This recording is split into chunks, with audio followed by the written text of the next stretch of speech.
नमस्कार। आज हम बात करने वाले हैं एक ऐसे रास्ते की, एक ऐसे दर्शन की जिसने सदियों से लाखों लोगों को शांति का रास्ता दिखाया है। जी हाँ, हम बात कर रहे हैं बौद्ध धर्म की और इसे समझने की कोशिश करेंगे कि ये दुख से मुक्ति का एक प्रैक्टिकल रास्ता कैसे बताता। तो चलिए शुरुआत करते हैं एक बहुत ही गहरे, बहुत ही बुनियादी सवाल से। एक ऐसा सवाल जो शायद हम सबके मन में कभी ना कभी आता है और जिसने हजारों साल पहले एक राजकुमार को भी बेचैन कर दिया था। सवाल यह है कि आखिर इस दुनिया में इतना दुख है क्यों? और यही सवाल, यही बेचैनी बौद्ध धर्म की पूरी खोज का आधार बनी। तो इस सवाल का जवाब ढूंढने के लिए हमें थोड़ा सा समय में पीछे चलना होगा। उस दौर में जब एक राजकुमार ने इस दुनिया को देखने का एक बिल्कुल नया नजरिया दिया। चलिए देखते हैं कि वो जमाना, वो भारत आखिर था कैसा। हम बात कर रहे हैं 6ठी शताब्दी ईसा पूर्व के भारत की। सोचिए, वो एक ऐसा दौर था जब समाज में बहुत ही कॉम्प्लेक्स वैदिक कर्मकांड थे। पूजा पाठ के तरीके बहुत जटिल थे, समाज में गैर बराबरी थी और यज्ञों में बड़े पैमाने पर जानवरों की बलि दी जाती थी। अब इसी माहौल ने, इन्हीं हालातों ने बुद्ध जैसे कई विचारकों को ये सोचने पर मजबूर किया कि क्या कोई और रास्ता नहीं है, क्या कोई नया जवाब नहीं मिल सकता। और इसी खोज का नतीजा था बुद्ध का वो नजरिया, वो डायग्नोसिस जो उन्होंने इंसानी जिंदगी के बारे में दिया। उन्होंने ऐसे नाम दिया 4 आर्य सत्य। सुनने में शायद ये बड़ा भारी लगे, पर असल में ये एक बहुत ही सीधा और गहरा एनालिसिस है। चलिए इसको समझते हैं। अब देखिए, इन 4 सत्यों की सबसे कमाल की बात क्या है। ये बिल्कुल एक डॉक्टर के डायग्नोसिस की तरह हैं, स्टेप बाय स्टेप। पहला स्टेप, बीमारी की पहचान, यानी दुख है, ये एक सच्चाई है। दूसरा स्टेप, बीमारी का कारण पता करना, यानी इस दुख का कोई ना कोई कारण जरूर है।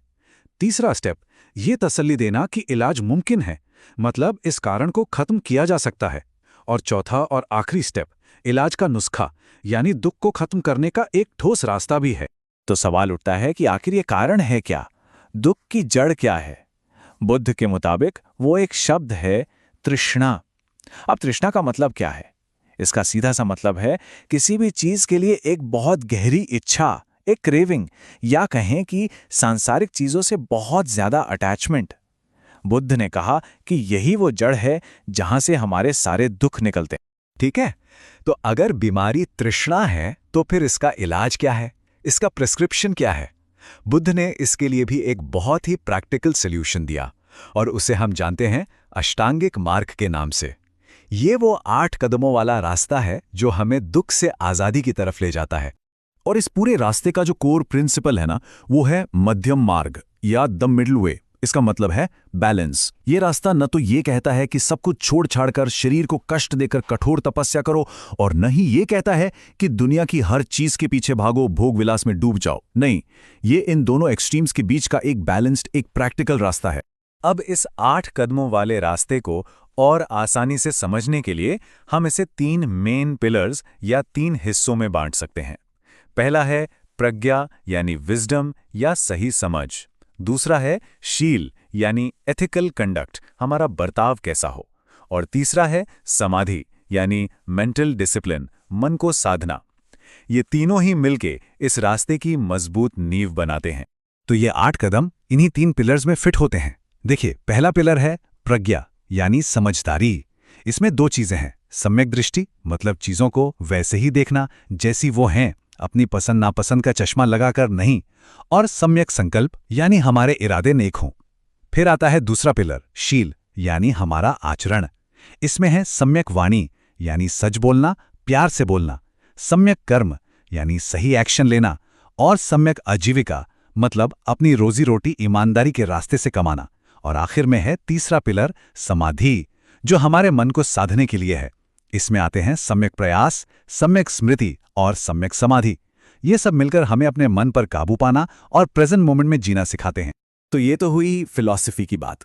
अब जरा बात करते हैं उस इंसान की जिसने ये रास्ता दिखाया और उस पूरे सिस्टम की जो इन टीचिंग्स को जिंदा रखने और आगे बढ़ाने के लिए बनाया गया।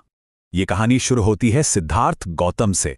563 ईसा पूर्व में लुम्बिनी में एक राजकुमार का जन्म हुआ, लेकिन 29 साल की उम्र में उन्होंने सच की तलाश में अपना राजपाट, अपना महल, सब कुछ छोड़ दिया। सालों की साधना के बाद 35 साल की उम्र में उन्हें बोधगया में ज्ञान मिला और वो सिद्धार्थ से बुद्ध बन गए। इसके बाद उन्होंने सारनाथ में अपना पहला उपदेश दिया और अपनी पूरी जिंदगी ये ज्ञान बांटते रहे और अंत में कुशीनगर में उन्होंने महापरिनिर्वाण प्राप्त किया। बौद्ध धर्म में प्रैक्टिस का जो पूरा आधार है वो 3 चीजों पर टिका है, जिन्हें त्रिरत्न या 3 जूल्स कहा जाता है। पहला रत्न बुद्धा, यानी वो टीचर जिन्होंने रास्ता दिखाया। दूसरा रत्न धम्म, यानी उनकी दी हुई टीचिंग्स, वो रास्ता। और तीसरा रत्न संघ, यानी उन लोगों की कम्युनिटी जो इस रास्ते पर साथ चलते हैं। अच्छा, तो बुद्ध की ये जो सारी टीचिंग्स हैं उन्हें इकट्ठा करके किताबों में रखा गया है। इन ग्रंथों को त्रिपिटक कहते हैं, जिसका मतलब है 3 टोकरियां। पहली टोकरी है विनय पिटक, जिसमें संघ के यानी मठों में रहने वालों के नियम कानून हैं। दूसरी है सुत्त पिटक, इसमें बुद्ध के सारे उपदेश और उनकी बातें हैं। और तीसरी है अभिधम्म पिटक, जिसमें बौद्ध फिलॉसफी का बहुत ही गहरा डिटेल्ड एनालिसिस है। लेकिन बुद्ध की ये बातें सिर्फ भारत तक ही सीमित नहीं रहीं। ये शांति का मैसेज दुनिया के कोने कोने में फैला। तो चलिए अब ये देखते हैं कि ये कैसे हुआ और समय के साथ इसमें क्या क्या बदलाव आए। इसके ग्लोबल ग्रोथ में जो सबसे बड़ा टर्निंग पॉइंट था वो आया सम्राट अशोक के समय, जब सम्राट अशोक ने बौद्ध धर्म को अपनाया और उसे अपना पूरा सपोर्ट दिया। उनकी जो धम्म नीति थी, उन्होंने जो स्तूप और स्मारक बनवाए और जो उन्होंने अपने दूतों को दूसरे देशों में भेजा, इन सब ने मिलकर बौद्ध धर्म को भारत के एक छोटे से हिस्से से निकालकर एक वर्ल्ड रिलीजन बना दिया। और जैसे जैसे बौद्ध धर्म फैला, उसमें अलग अलग शाखाएं भी बनती गईं। इनमें 3 सबसे प्रमुख हैं। एक है हीनयान, जो बुद्ध की मूल शिक्षाओं पर ज्यादा फोकस करता है और इसका लक्ष्य है हर व्यक्ति की अपनी मुक्ति। दूसरा है महायान, जिसमें बोधिसत्व का कॉन्सेप्ट बहुत अहम है। बोधिसत्व वो हैं जो खुद ज्ञान पाने के बाद भी दूसरों की मदद के लिए दुनिया में रहते हैं। और तीसरा है वज्रयान, जो खास तौर पर तिब्बत और आसपास के इलाकों में फैला। इसमें ज्ञान पाने के लिए कुछ तांत्रिक पद्धतियों का भी इस्तेमाल होता है। बौद्ध धर्म की जो विरासत है वो सिर्फ किताबों या विचारों में नहीं है, वो हमें अपनी आंखों से भी दिखती है, आर्ट और आर्किटेक्चर में। सोचिए सांची और भरुच के उन शानदार स्तूपों के बारे में, या फिर उन गुफाओं में बने चैत्य यानी प्रेयर हॉल्स और विहार यानी बौद्ध मठ।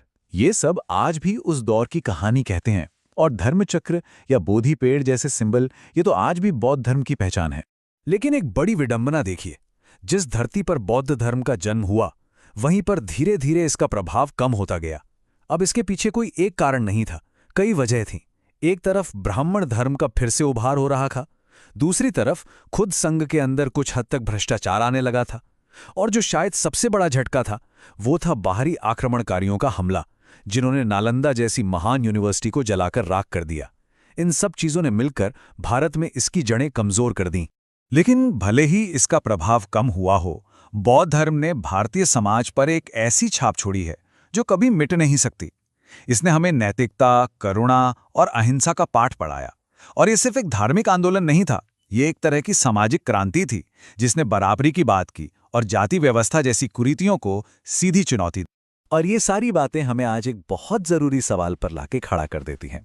आज की इस तेज रफ्तार, तनाव भरी दुनिया में क्या करुणा और अहिंसा का ये हजारों साल पुराना रास्ता आज भी उतना ही जरूरी है, उतना ही रेलेवेंट है?